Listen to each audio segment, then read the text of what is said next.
नमस्कार दोस्तों, बहुत बहुत स्वागत है एसबी एजुकेशन फर्स्ट के यूट्यूब चैनल में। दोस्तों, आज मैं लेकर हाजिर हूँ मेवाड़ राजवंश का इतिहास। तो अपन आज पढ़ेंगे मेवाड़ राजवंश के इतिहास के बारे में। कई दिनों से आपकी डिमांड आ रही थी कि राजस्थान का जीके डालो, राजस्थान जीके के वीडियो डालो। तो आज अपन ने स्टार्ट कर दिया है। तो आज अपन पढ़ेंगे मेवाड़ का राजवंश का इतिहास। एक क्लास में तो पूरा नहीं हो पाएगा, लेकिन 3-4 क्लास पढ़ेंगे राजवंश से संबंधित मेवाड़ से करवाऊंगा, पूरा कंप्लीट डिटेल से करवाऊंगा। वीडियो के अंत तक बने रहना, एक एक पॉइंट क्लियर करवाऊंगा। एग्जाम की दृष्टि से बहुत मोस्ट इम्पोर्टेंट जो भी पॉइंट होती है वो सब बताऊंगा इसमें। तो चलिए स्टार्ट करते हैं मेवाड़ के राजवंश का इतिहास से संबंधित। तो सबसे पहले बात करिए अपन, अगर मेवाड़ के बारे में ही जानते हैं सबसे पहले, तो मेवाड़ किस क्षेत्र को मेवाड़ कहते थे? तो मेवाड़ कहते थे जो उदयपुर, राजसमंद, चित्तौड़गढ़, प्रतापगढ़ के आसपास का जो क्षेत्र होता था ना, उसको ही क्या कहते थे? मेवाड़ कहते थे। मेवाड़ किसको कहते थे? उदयपुर, राजसमंद, चित्तौड़ और प्रतापगढ़ के आसपास के जो क्षेत्र था ना, उसी क्षेत्र को क्या कहते थे? मेवाड़ कहते थे। तो पहला क्वेश्चन ये बन के आ जाता है कि मेवाड़ किस क्षेत्र को कहते थे? तो मेवाड़ उदयपुर, राजसमंद, चित्तौड़ और प्रतापगढ़ के आसपास के क्षेत्र को क्या कहते थे? मेवाड़ कहते थे। वहीं आगे बात करें इसके मेवाड़ का प्राचीन नाम की, तो मेवाड़ का प्राचीन नाम क्या था? तो प्राचीन नाम था सीवी, परागवाट, मेदपाट। किस नाम से जाना जाता था प्राचीन समय में मेवाड़ को? तो मेवाड़ को जाना जाता था सीवी, परागवाट और मेदपाट। वहीं बात करें सीवी, तो सीवी की राजधानी हुआ करती थी मध्यमिका नगरी। कौन हुआ करती थी? मध्यमिका नगरी सीवी की राजधानी हुआ करती थी। जहाँ वर्तमान में क्या है, तो जहाँ मध्यमिका नगरी वहाँ राजधानी होती थी, वहाँ वर्तमान में है चित्तौड़गढ़। क्या है वहाँ वर्तमान में? चित्तौड़गढ़ है। तो अगर क्वेश्चन आ जाए मध्यमिका किसकी राजधानी हुआ करती थी, तो सीवी की राजधानी हुआ करती थी। तो मध्यमिका है, वहाँ वर्तमान में क्या है, तो चित्तौड़ है, जिसे क्या कहते हैं? नगरी भी कहते हैं। अगर ऐसे क्वेश्चन आ जाए कि भाई नगरी सभ्यता कहाँ है, तो चित्तौड़ में है। ठीक है, याद रखना। वही अब बात करते हैं, आइए मेदपाट। तो इस क्षेत्र को मेदपाट क्यों कहा गया? क्योंकि मेर अथवा मेर जाति रहती थी, इस कारण इस क्षेत्र को क्या कहते थे? मेर यानी मेदपाट कहा गया। कौन सी जाति रहती थी? मेर जाति रहती थी, इसके कारण इस क्षेत्र को क्या कहा गया? मेदपाट कहा गया। अगर मेद का अर्थ जाने, अगर मेद का अर्थ जाने, तो मेद का अर्थ होता है जो मलेच्छों को मारने वाला होता है ना, उसे ही कहती है मेद। उसे ही क्या कहती है? मेद कहती है। किसको मारने वाला? मलेच्छों को मारने वाले को ही क्या कहते थे? मेद कहते थे। तो अपने क्या क्या पढ़ लिया कि मेवाड़ का प्राचीन नाम क्या होता है? तो प्राचीन नाम सीवी, परागवाट, मेदपाट। सीवी, परागवाट, मेदपाट। वहीं बात करें सीवी, तो सीवी की राजधानी हुआ करती थी मध्यमिका, और मध्यमिका नगरी है, वहाँ वर्तमान में क्या है? चित्तौड़ है। मेदपाट के बारे में जान लिया, क्यों कहा गया? क्योंकि यहाँ मेर अथवा मेद जाति की प्रधानता थी। और मेद का अर्थ क्या होता है? जो मलेच्छों को मारने वाला होता है, उसे ही कहती है मेद। ठीक है, आगे बढ़ते हैं। आगे बात करें तो ये मेवाड़ थी ना, ये क्या थी? सबसे प्राचीन रियासत थी। क्या थी? राजस्थान की सबसे प्राचीन रियासत थी। कौन सी? मेवाड़। मेवाड़ रियासत क्या थी? राजस्थान की सबसे प्राचीन रियासत थी। वहीं आगे बात करें तो इस वंश के राजपूत अपनी उत्पत्ति किससे मानते थे? तो श्री रामचंद्र के पुत्र कुश से मानते थे। किससे मानते थे? श्री रामचंद्र के पुत्र कुश से मानते थे। इसी के कारण इन्हें क्या कहा गया? इसी कारण इन्हें मेवाड़ के राजपूतों का, मेवाड़ के राजवंश को क्या कहा गया? रघुवंशी व सूर्यवंशी कहा जाता है। किस लिए कहा जाता है? क्योंकि ये अपने आप को राजपूत वंश की उत्पत्ति श्री रामचंद्र के पुत्र कुश से मानते हैं, जिसके कारण इन्हें क्या कहा गया? रघुवंशी या सूर्यवंशी भी कहा जाता है। ठीक है, आगे बढ़ते हैं। वहीं आगे बात करें तो मेवाड़ के राजवंशों को क्या कहते थे, हिंदवा सूरज भी कहते थे। क्या कहते थे, हिंदवा सूरज भी कहते थे। ठीक है, चलिए आगे बढ़ते हैं। आगे बात करें तो मेवाड़ के राजवंश अपने को किसका दीवान मानते थे, तो ये एकलिंग जी नाथ जी को अपना क्या मानते थे, दीवान मानते थे। किसको, एकलिंग नाथ जी को अपना क्या मानते थे, दीवान मानते थे। वहीं आगे बात करें कि मेवाड़ के शासकों के राज चिन्ह में जो दृढ़ रखे धर्म को तहीं रखे करतार अंकित किया गया था। क्या अंकित था, जो दृढ़ रखे धर्म को तहीं रखे करतार, जिसका अर्थ होता था स्वतंत्रता प्रिय बोल दें या धर्म पर दृढ़ रहने वाले को ही कहते थे। जैसे अपन देख लेते हैं इनके ध्वज में लिखा हुआ है, ध्वज में ये लिखा है, जो दृढ़ रखे धर्म को तहीं रखे करतार लिखा हुआ है। यानी जो स्वतंत्रता प्रिय या धर्म पर दृढ़ रहता है उसे क्या कहती है, जो दृढ़ रखे धर्म को तहीं रखे करतार, इसका अर्थ होता है। ठीक है, जैसे दे रखा है इनके ध्वज के अंदर, ये देख इधर चित्र दे रखा है, भील सरदार का चित्र दे रखा है, ये भील सरदार का चित्र दे रखा है। और इस साइड में देखें तो ये देख रखा है राजपूत शासक का चित्र दे रखा है। और ऊपर क्या है, सूर्य की आकृति है, जिसके कारण मेवाड़ के राजवंशों को क्या कहा जाता है, तो मेवाड़ के राजवंशों को सूर्य हिंदवा सूरज भी कहा जाता है। क्या कहा जाता है, हिंदवा सूरज भी कहा जाता है। तो अपने अब तक क्या क्या पढ़ा, पहले पढ़ा था अपन भाई मेवाड़ क्षेत्र किसको कहती है, तो मेवाड़ क्षेत्र कहती है उदयपुर, राजसमंद, चित्तौड़ और प्रतापगढ़ के जो आसपास का क्षेत्र होता है उसे ही क्या कहती है, मेवाड़ कहती है। फिर अगला पॉइंट पढ़ा था अपने मेवाड़ के प्राचीन नाम, तो प्राचीन नाम है सीवी, प्रागवाट और मेदपाट। तो सीवी की राजधानी हुआ करती थी मध्यमिका नगरी, और मध्यमिका नगरी है वहीं वर्तमान में क्या है, चित्तौड़ है। ठीक है, फिर पढ़ा था अपने मेदपाट वही क्यों कहा जाता है, तो यहाँ मेर अथवा मेद जाति की प्रधानता थी। मेद का अर्थ क्या होता है, तो मेद का अर्थ होता है मलेच्छों को मारने वाला। फिर पढ़ा था अपन ने मेवाड़ की रियासत है वो राजस्थान की सबसे प्राचीन रियासत भी मानी जाती है, यानी मेवाड़ सबसे प्राचीन राजवंश माना जाता है मेवाड़ का। वहीं आगे बात करें तो आगे अपन ने बात करी थी इस वंश के राजपूतों की अपनी उत्पत्ति किससे मानती है, तो अपनी उत्पत्ति मानती है श्री रामचंद्र के पुत्र कुश से मानती है।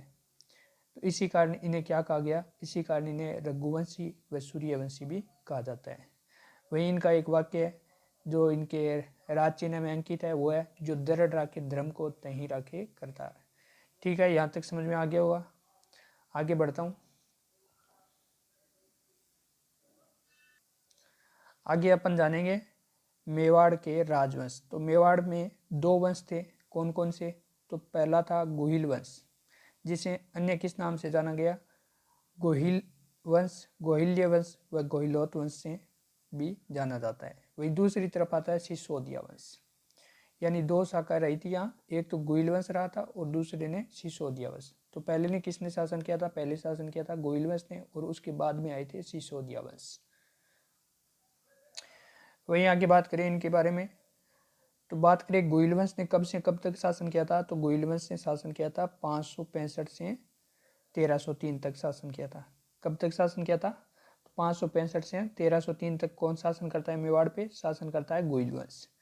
वहीं बात करें सिसोदिया वंश कब से कब तक शासन करता है, तो ये शासन करता है 1326 से 1948 तक। किस पे, मेवाड़ पे शासन करता है। कौन सा वंश, सिसोदिया वंश। पहले करती है गोहिल वंश और उसके बाद करती है सिसोदिया वंश। ठीक है, आगे बढ़ते हैं। आगे बात करें गोहिल वंश का संस्थापक कौन था भाई, तो गोहिल वंश का संस्थापक था गोहिलादित्य। कौन था, गोहिलादित्य। ठीक है, वही बात करें सिसोदिया वंश का संस्थापक कौन था, तो सिसोदिया वंश का संस्थापक था राणा हमीर। कौन था, राणा हमीर। तो इनके बारे में हो गए, गोहिल वंश का संस्थापक गोहिलादित्य और सिसोदिया वंश का संस्थापक राणा हमीर था। वहीं आगे बात करें, जो गोहिल वंश था वो उपाधि क्या लगाते थे, तो वो उपाधि लगाते थे रावल की। किसकी उपाधि लगाते थे, रावल की उपाधि लगाते थे। वहीं बात करें सिसोदिया वंश के जो शासक हुए वो किसकी उपाधि लगाते थे, वो या तो राणा और महाराणा, राणा और महाराणा की उपाधि लगाते थे। ठीक है, तो अपन ने क्या पढ़ा, मेवाड़ में दो वंश हुए, पहला गोहिल वंश जिन्हें गोहिल्य वंश व गोहिलोत वंश कहा गया। वहीं दूसरी तरफ आता है सिसोदिया वंश। शासनकाल पूछे गोहिल वंश का तो 565 से 1303 ईस्वी तक। वहीं बात करें सिसोदिया वंश का तो 1326 से 1948 तक शासन किया था। वहीं बात करें गोहिल वंश का संस्थापक कौन था तो गोहिलादित्य था। वहीं बात करें सिसोदिया वंश का संस्थापक कौन था तो राणा अमीर था। कौन था? राणा अमीर। वहीं उपाधि के बारे में पूछ ले भाई, गोहिल वंश की उपाधि क्या लगाते थे तो ये राहुल की उपाधि लगाते थे। वहीं सिसोदिया वंश तो राणा और महाराणा की उपाधि लगाते थे। ठीक है, यहाँ तक समझ में आ गया होगा। आगे चलता हूँ।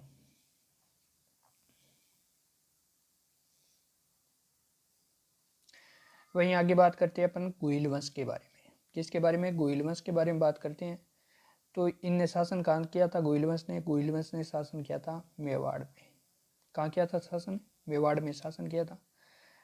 वही इस वंश का नामकरण की बात करें भाई, नामकरण गोहिल वंश क्यों पड़ा? तो ये नाम पड़ा था गोहिल वंश का एक प्रतापी शासक था जिसका नाम था गोहिलादित्य। उसी के नाम पे क्या पड़ा था? इस वंश का नाम पड़ा गोहिल वंश। ठीक है, समझ में आ गया। कहाँ शासन किया था? तो मेवाड़ पे शासन किया था। किस शासक ने? तो गोहिल वंश ने मेवाड़ पे शासन किया। वही बात अगर क्वेश्चन आ जाए भाई गोहिल वंश का नामकरण कैसे पड़ा गोहिल, तो ये पड़ा था यहाँ का प्रतापी शासक था गोहिल वंश का गोहिलादित्य। उसी के नाम पर क्या पड़ा? इस वंश का नाम पड़ा गोहिल वंश। ठीक है, समझ में आ गया होगा। आगे चलता हूँ। आगे बात करें तो इस वंश को गहलोत भी कहती है। क्या कहती है? गहलोत भी कहती है। ठीक है, ये भी याद रखना कि इस वंश को, गोहिल वंश को क्या कहती है? गहलोत भी कहती है।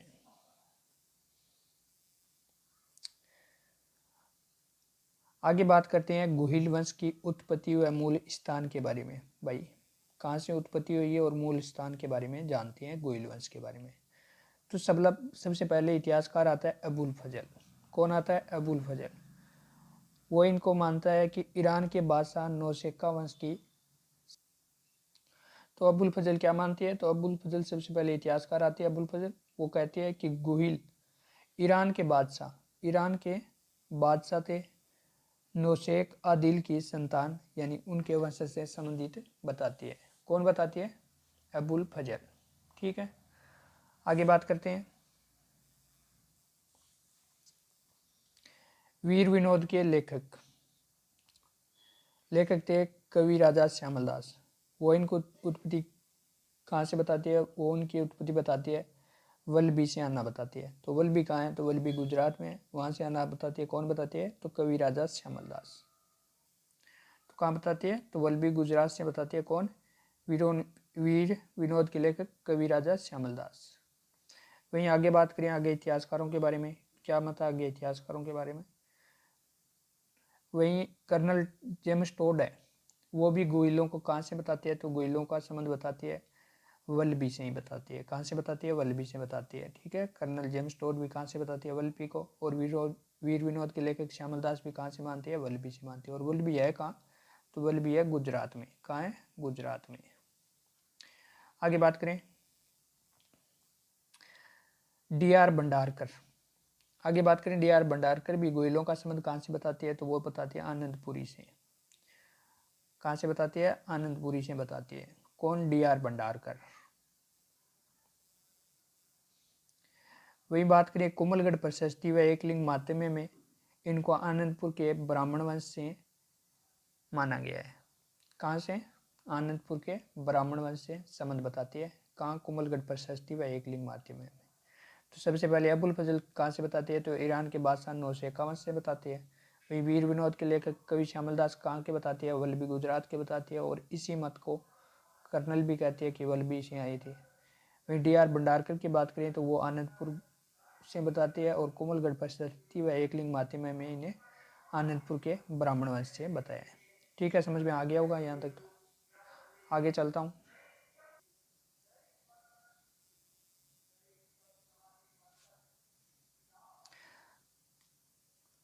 आगे बात करें मोहनोन नैन्सी कहाँ से बताती है? मोहनोन नैन्सी व डॉक्टर गोपीनाथ शर्मा इन्हें ब्राह्मण वंश से मानती है। किस वंश से मानती है? तो ब्राह्मण वंश से मानती है। कौन? मोहनोन नैन्सी व डॉक्टर गोपीनाथ शर्मा। किनको? गोहिलों को ब्राह्मण वंशी मानती है। वहीं अब बात कर लेते हैं गुइल वंश की शाखाओं के बारे में। तो गुइल वंश की शाखाओं के बारे में मूणोन, नैन्सी व कर्नल जेम्स टोड इनकी शाखा बताती है, 24 शाखाएं बताती है। कितनी शाखाएं बताती है गुइलों की? 24 शाखाएं बताती है। कौन बताती है? तो मूणोन, नैन्सी व कर्नल जेम्स टोड कितनी शाखा बताती है? 24 शाखाएं बताती है। अगर क्वेश्चन आ जाए कि गुइल वंश की मूणोन, नैन्सी व कर्नल जेम्स टोड कितनी शाखाएं बताती है? तो 24 शाखाएं बताती है। ठीक है। आगे बात करें कवि राजा श्यामल दास, इनकी कितनी शाखाएं बताती है? तो कवि राजा श्यामल दास इनकी शाखा बताती है 36। कितनी शाखा बताती है? तो 36 बताती है। ठीक है, अलग अलग याद रख लेना। मूणोन, नैन्सी व कर्नल जेम्स टोड तो बताती है 24, वहीं कवि राजा श्यामल दास बताती है 36। ठीक है, आगे बढ़ते हैं। आगे बात करें इनकी 24 शाखाओं में मोस्ट इंपॉर्टेंट शाखा कौन कौन सी है। तो मोस्ट इंपॉर्टेंट शाखा बता रखी है कल्याणपुर, वागड़, टाक, चाट्स, दौड़ और कांठियावाड़ा। कौन कौन सी? कल्याणपुर, वागड़, चाट्स, दौड़ और कांठियावाड़ा। ये मोस्ट इंपॉर्टेंट इतिहास में मिलती है इनकी शाखाओं के नाम। ठीक है, कल्याणपुर, वागड़, चाट्स, दौड़ और कांठियावाड़ा। वहीं बात करें गुइल वंश यानी इनकी कुल देवी कौन थी। तो इनकी कुल देवी थी बाण माता। कौन थी कुल देवी? बाण माता। मेवाड़ के राजवंश कुल देवी कौन है? बाण माता। ठीक है, ये भी पॉइंट याद रखना आपको। तो पहला शासक आता है गुहिला द्वितीय, यानी गुहिल के बारे में बात करते हैं। तो गुहिला व गुहिला द्वितीय के बारे में बात करते हैं। तो गुहिला द्वितीय थे तो ये शिलादित्य के पुत्र थे। किसके पुत्र थे? शिलादित्य के पुत्र थे। बात करें भाई शिलादित्य कहाँ के थे। तो शिलादित्य थे वल्लभी गुजरात के। कहाँ के थे? वल्लभी गुजरात के थे। वल्लभी कहाँ है? गुजरात के थे। बताती है कि शिलादित्य की पत्नी थी पुष्पावती। ये तो जाती है अम्मावती माता का मंदिर है आबू में, वहाँ दर्शन करने के लिए। पीछे से क्या होता है कि अरब आक्रमणकारी क्या कर देती है? शिलादित्य पर आक्रमण कर देती है और शिलादित्य क्या हो जाती है? मृत्यु हो जाती है। वहीं पुष्पावती की वहाँ जो अम्बा माता मंदिर अबू गई हुई थी, वहाँ मुलाकात होती है इनकी कमलावती से। किससे? कमलावती ब्राह्मणी से मुलाकात होती है। वहीं आते हुए ये एक गुफा के अंदर एक बच्चे को जन्म देती है। उसी बच्चे का नाम था गुहिलादित्य। क्योंकि ये गुफा में जन्म होने के कारण इसका नाम क्या पड़ा? गुहिलादित्य पड़ा। और इसका लालन पालन पोषण किसने किया था? कमलावती ब्राह्मणी ने किया। अब बात करें कमलावती ब्राह्मणी ने भाई क्यों किया? क्योंकि शिलादित्य की यहाँ मृत्यु हो जाती है, तो इनके जन्म के बाद में क्या होता है? पुष्पावती सती हो जाती है। इतिहास में यह जानकारी निकल कर अपने को मिलती है कि गुहिलादित्य कौन थे। तो शिलादित्य के पुत्र थे। शिलादित्य कौन थे? तो शिलादित्य वल्लभी यानी गुजरात के शासक थे, जिस पे क्या हो जाता है? हुणों का आक्रमण हो जाता है और इनकी मृत्यु हो जाती है। इनकी पत्नी थी पुष्पावती, जो कहाँ गई हुई थी?